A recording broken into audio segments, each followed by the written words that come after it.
زينا واملاكنا ولعنا يسكو صوت ذكر من نسوم متسكار لعلم على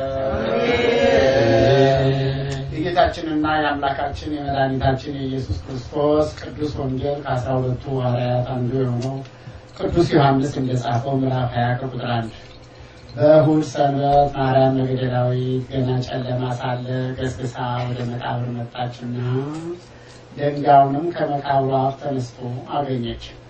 እግዚአብሔር ደግሞ የሰማይን መስኮት ከፍቶ እጅግ በጣም የተትረፈረፈ ብዙ ነገር ይሰጠናል።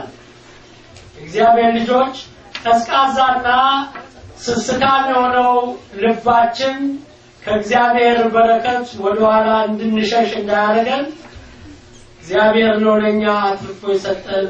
ሁሉም የሱ ነው። መንገዳችንን አካሄዳችንን ሁሉ የሚያቃናልን እሱ ነውና እንዲያደርግልን ፈቃዱ ይሁን። ልባችንን ያነሳሳልን። አሜን። ልባችንን ነቃ እንዲያደርገን እግዚአብሔር ይርዳን።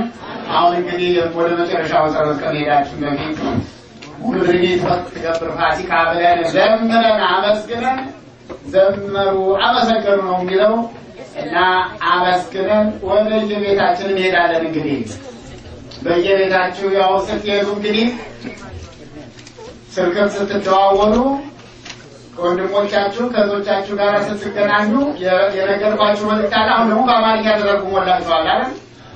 ምንድነው የምትሉት?